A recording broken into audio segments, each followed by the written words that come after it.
Hola, saludos a todos y bienvenidos a este nuevo episodio de su podcast Hablando de Hospicio, en donde discutimos temas de relevancia para los hospicios en Puerto Rico.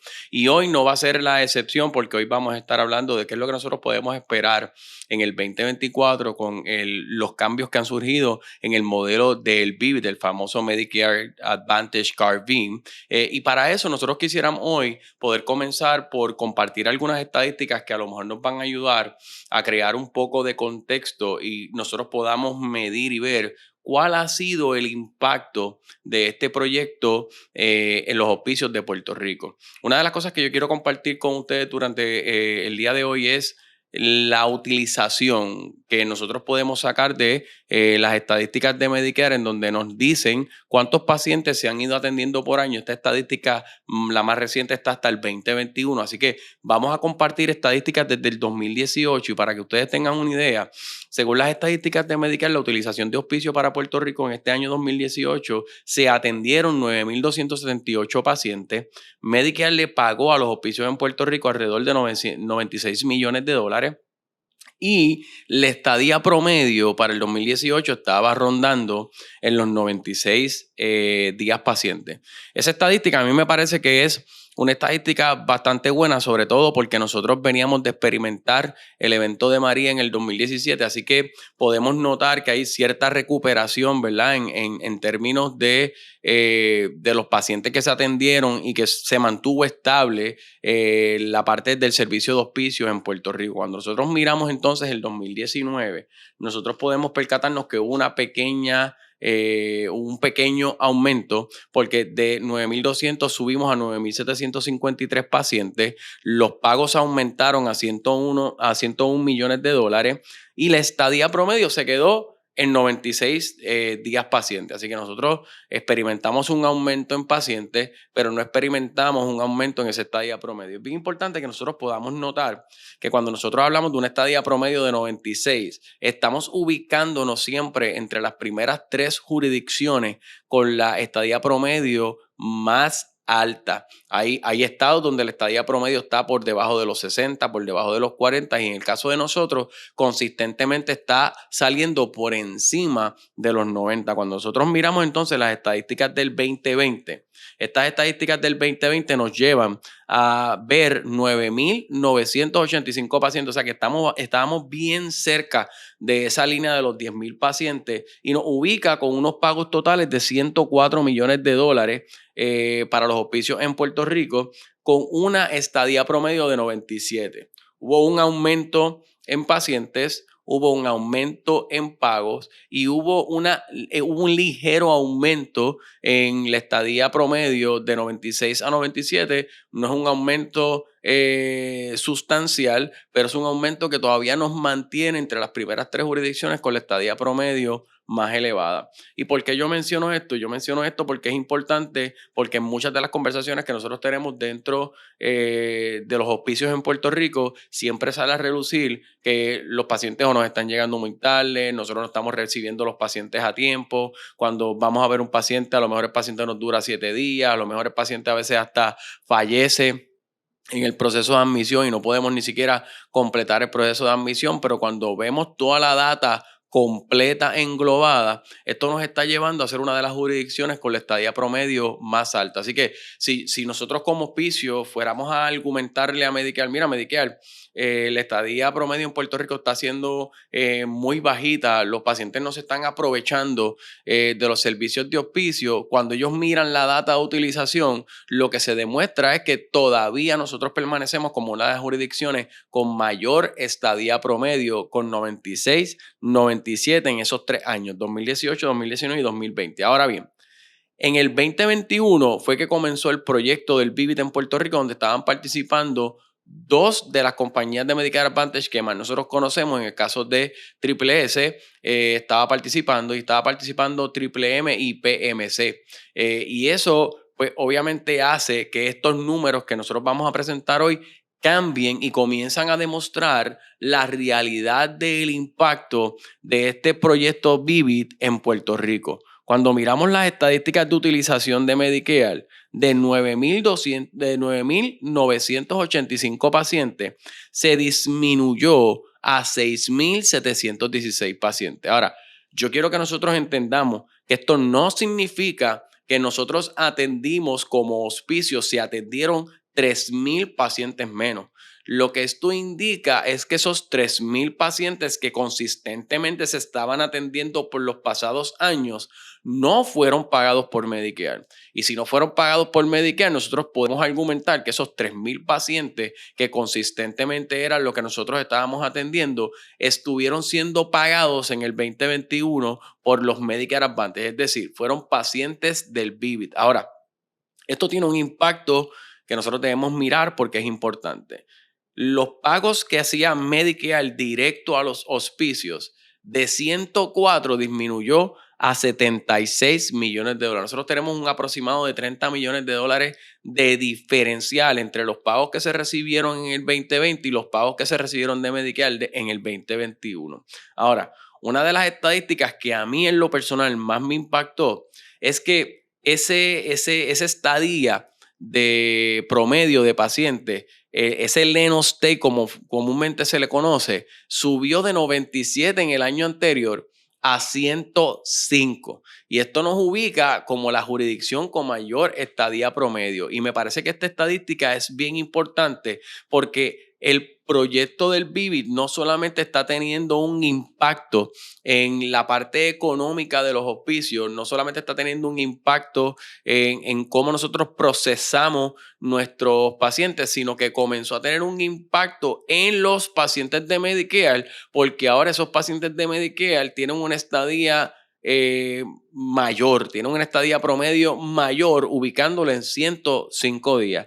Y para mí esto es bien importante, aunque nosotros seamos quizás lo tengamos que repetir, es importante porque nosotros consistentemente estamos viendo que nuestros pacientes están llegando según nuestros propios criterios. Nosotros decimos, este paciente está llegando tarde, este paciente no está recibiendo los servicios adecuados, este paciente no le dio tiempo a que nuestros capellanes, nuestros trabajadores sociales pudieran hacer su trabajo, pudieran atender a su familia.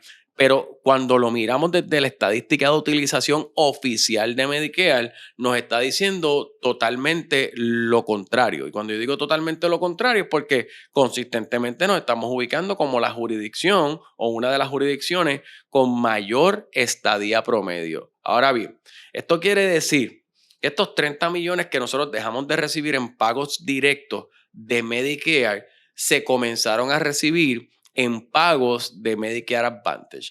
Y el impacto que nosotros tenemos realmente no debe haber cambiado dramáticamente. ¿Por qué? Porque en el inicio del proyecto 2021 todos sabemos que los Medicare Advantage estaban pagando tarifa de Medicare. Ellos tomaron la decisión de que todos los hospicios participarían como un hospicio out of network, en otras palabras, que no está dentro del network del Medicare Advantage, de ese plan médico. Por lo tanto, ustedes iban a recibir el 100% de los pagos. Ahora, cuando nosotros miramos estas estadísticas y comenzamos a leer los reportes de los reportes que se han hecho, que lo ha hecho el RAND, RAND, que les recomiendo que lo busquen, usted va a ver que en el reporte que ellos hacen donde se evalúa este proyecto en el 2021, se admitieron 9.630 pacientes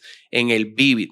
De esos 9.630 pacientes, prácticamente 3.000 fueron admitidos en Puerto Rico. Por lo tanto, Puerto Rico cargó con el 30% del peso de la prueba que se hizo en el VIVID.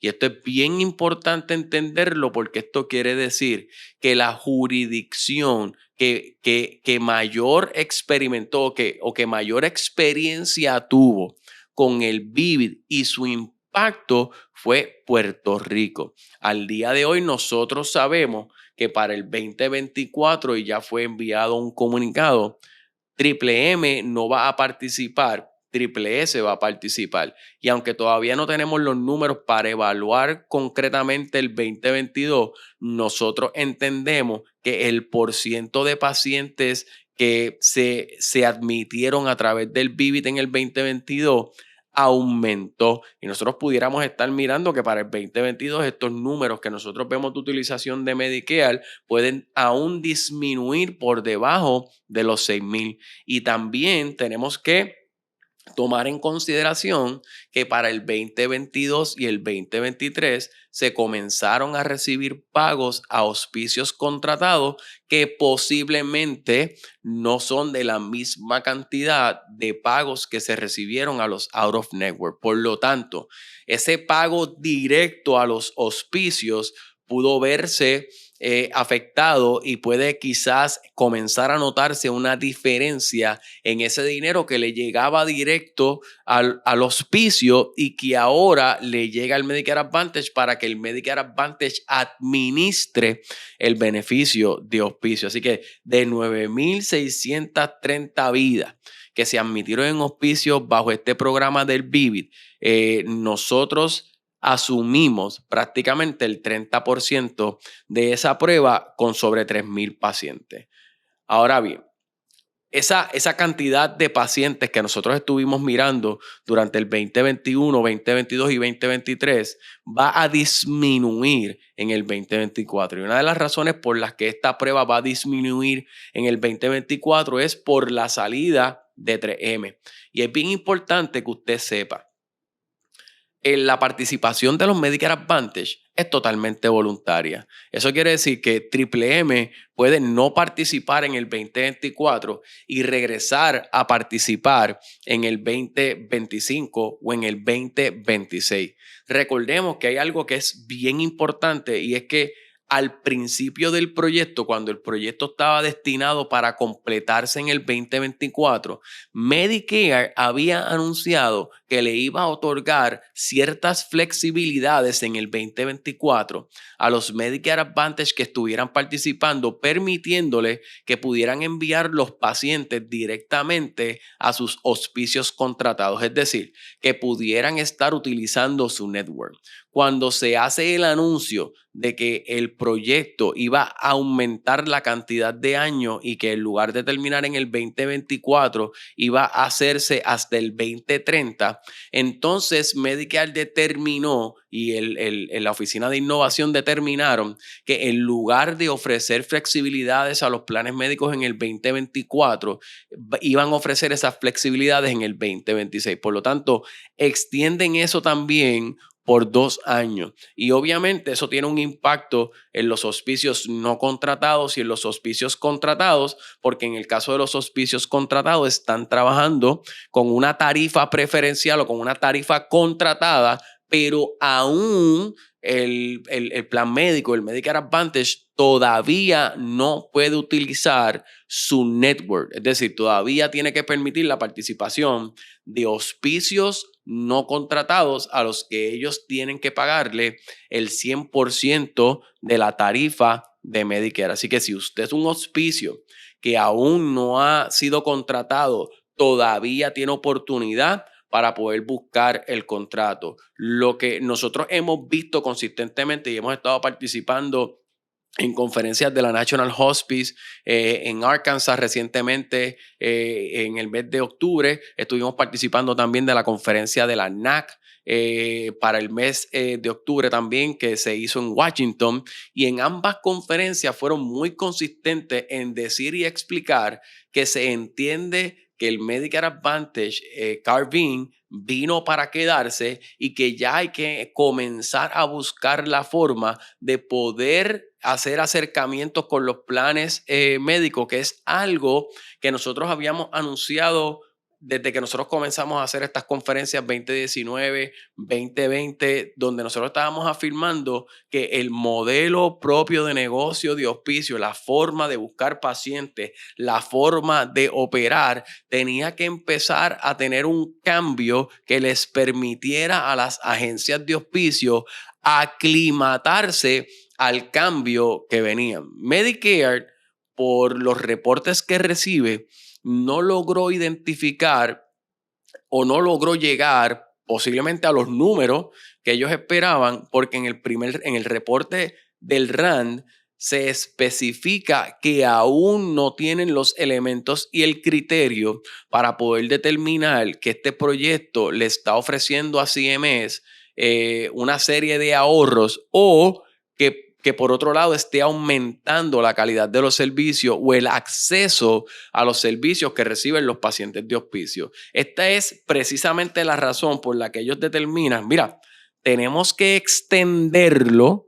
tenemos que llevarlo hasta el 2030 porque los números que hemos recopilado hasta el momento no nos permiten ver si en realidad hay algún ahorro, si en realidad hay algún beneficio para el paciente, si en realidad hay un mejor acceso a la salud, si en realidad hay una mejor supervisión, porque parte del programa busca que se pueda mejorar la supervisión que se le da a los hospicios. Recuerden que no solamente estamos hablando de este proyecto del VIVIT, recuerden también que eso lo vamos a tocar en un podcast posterior a este. Estamos hablando de que el OIG sacó un reporte en donde ellos esperan una supervisión más amplia a las agencias de hospicio, no solamente en Puerto Rico, a nivel de los Estados Unidos. Así que es bien importante que nosotros nos mantengamos al día con todas las cosas que están pasando, porque todo lo que está pasando a nivel de los Estados Unidos está comenzando a tener un impacto en Puerto Rico,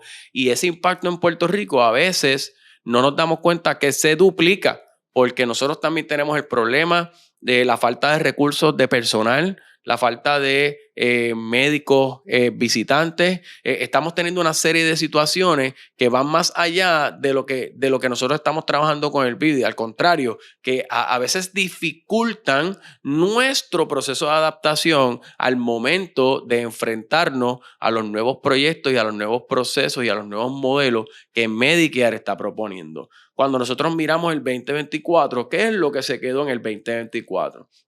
Si usted entra a la página de internet de Innovation, que yo les tengo que recomendar, tiene que entrar, buscar los documentos, y más adelante le voy a dar un listado de algunos de los documentos que ellos mismos mencionan como documentos importantes que usted tiene que leer, que usted tiene que bajar, que usted tiene que marcar, que usted tiene que buscar, porque ahí está toda la información necesaria para que usted se prepare. Y nosotros podemos entender, yo puedo argumentar que quizás desde mi óptica, la implementación del proyecto durante el primer año fue apresurado, tuvimos que correr, tuvimos que hacer cambios, tuvimos tropezones, pero ya 2022, ya 2023, con toda la documentación, es importante que nosotros nos adueñemos de esa información, porque en guerra avisada no muere gente. La información está disponible. Tenemos que buscar la información. Mire, aunque Triple S o Triple M no hayan publicado cuáles son las cubiertas que van a estar participando del VIVIT, usted lo único que tiene que hacer es un pequeño search y usted va a encontrar un documento como este que le va a decir cuáles son las cubiertas que Triple S va a estar trabajando en el VIVIT para el 2024. Y de nosotros tenemos aquí 10 cubiertas de Triple S que van a estar dentro del VIVIT. ¿Y qué pasa si yo de repente tengo un paciente que en el 2024 entra y tiene Triple M? Pues ese paciente va a entrar con la cubierta original de Medicare. ¿Y qué pasa si yo tengo un paciente hoy, 2023, que es de Triple M, y de repente pasa el año al 2024 y ese paciente todavía está admitido? Ese paciente todavía seguirá siendo responsabilidad de Triple M y vamos a tener que estar enviándole la factura a Triple M hasta que no haya un alta. Si ese paciente se da de alta y es un alta viva, cuando el paciente regresa en el formato original de Medicare. Si ese paciente fallece en enero, pues en el mes de enero se le factura directamente a Triple M. Así que Triple M será responsable del pago de todos los pacientes que entraron en el VIVIT durante el año 2023. Si ese paciente entra en el 2024, del 2024 en adelante o hasta que ellos vuelvan a participar del proyecto, ese paciente lo va a pagar Medicare. En el caso de Triple S, ¿y qué pasa si cuando yo miro la tarjeta de ese paciente, esa cubierta de ese paciente que me dice un plan ID y me dice un contract ID, no está en este listado? Pues entonces ese paciente no entra dentro del proyecto de Vivi, por lo tanto se hace el proceso normal que usted hace con un paciente que usted recibe de Medicare. ¿Y qué pasa con los demás planes Advantage que puedan haber en Puerto Rico? Se sigue trabajando como de costumbre, como un paciente que entra con el Medicare original. ¿Y qué pasa si hay un cambio en el 2025? Pues sí, en el 2025 pueden haber cambios. ¿Por qué? Porque es totalmente voluntario y el proceso de participación de los Medicare Advantage se da por una petición del propio Medicare Advantage de participar dentro del proyecto. Ahora, para ellos participar, ellos tienen que llenar lo que Medicare publica, que se llama Request for Application, donde ellos tienen que comprometerse y que tienen que asegurarle a CMS que ellos tienen todos los componentes necesarios para poder trabajar con este proyecto. Así que de Triple S tenemos 10 cubiertas que van a estar corriendo para el 2024. ¿Qué otra cosa es bien importante que yo quisiera compartir con ustedes? En el 2021 se publicó el Technical and Operational Guidance. Este 2024 ya se publicó el Operational Supplement.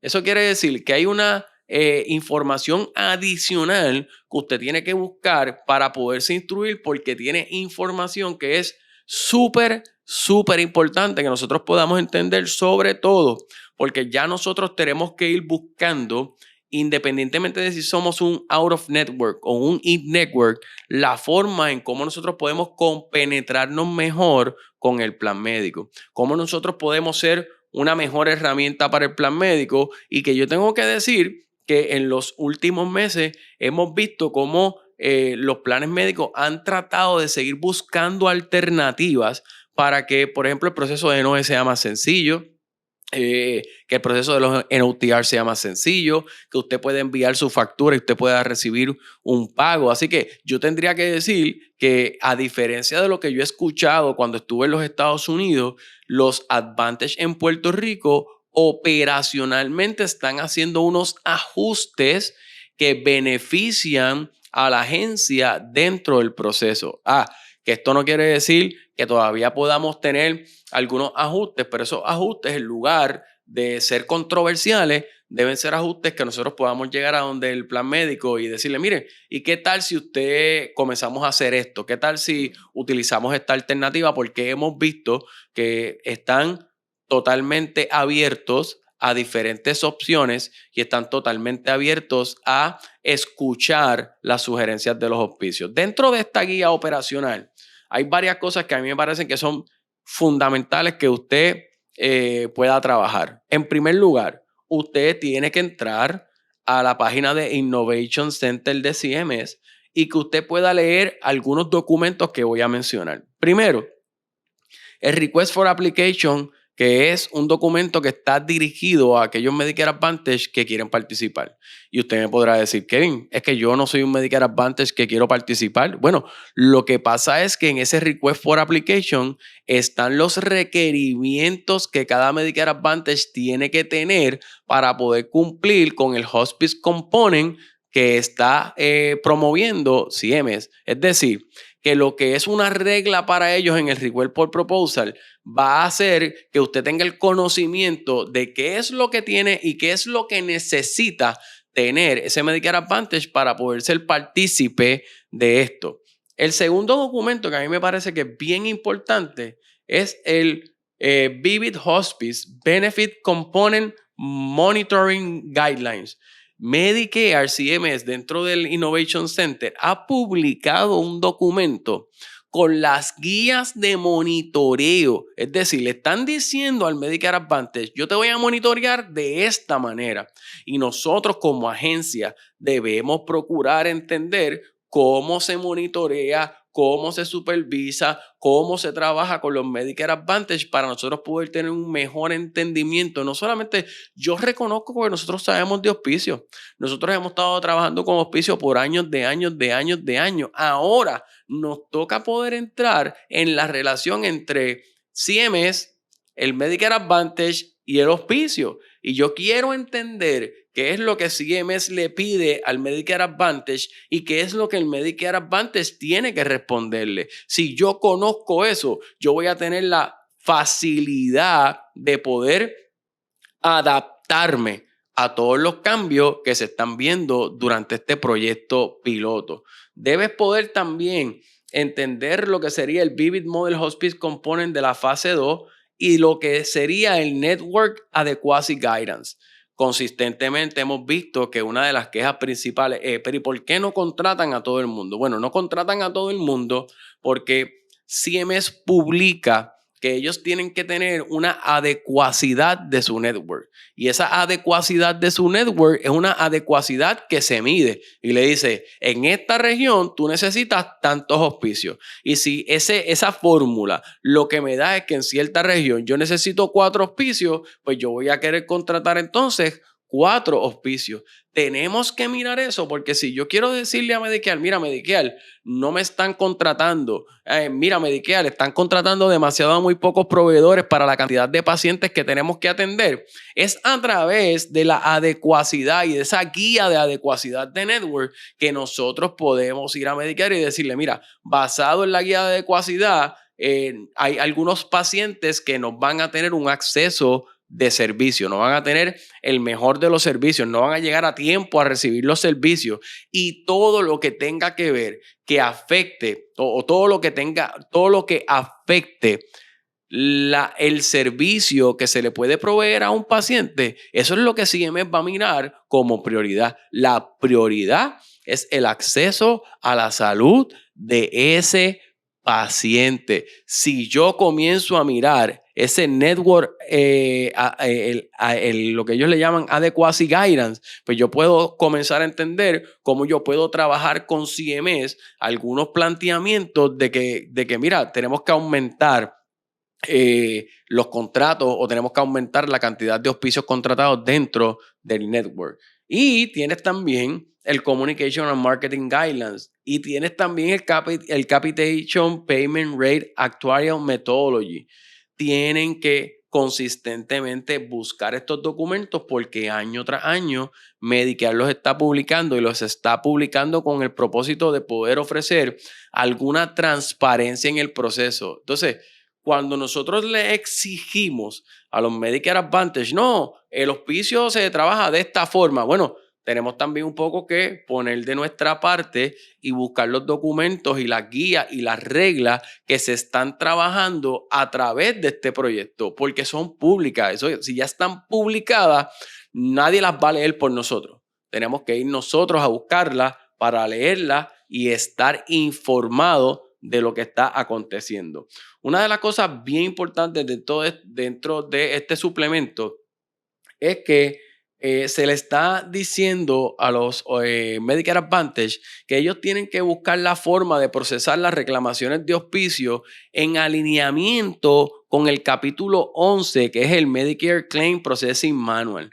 Ese es el streamline, esa es la regla de cómo se factura, cómo facturan los auspicios, qué contiene una factura, qué es necesario poner en la factura, cómo trabaja este bundle en donde yo pongo dentro de una misma factura diferentes servicios como el de enfermería, trabajo social, qué pasa cuando no se envía una NOE a tiempo, qué pasa cuando no se envía un NOTR a tiempo, qué pasa cuando la reclamación se envía fuera de los procesos.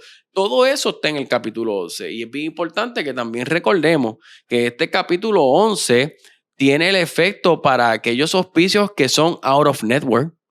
Si eres un auspicio contratado, la regla de los procesos de reclamación y de pago va a estar determinada por lo que hayas firmado en el contrato. Esto es bien importante y Medicare está estableciendo, mira, hemos notado que no necesariamente se está pagando con la agilidad que se debe pagar, y entonces están trabajando con los planes para que estos planes pues tengan unos mejores mecanismos, unos mejores sistemas operacionales para poder garantizar que ese pago se mueva de una manera más rápida. Es importante también que usted sepa que esta guía operacional, si bien es cierto que le está diciendo a los Medicare Advantage, mira, Medicare Advantage, tienes que ofrecer alternativas para el NOE, tienes que ofrecer alternativas para el NOTR, tienes que, ¿verdad? Aunque nosotros no te vamos a obligar, y lo dice claro el documento, ellos no van a obligar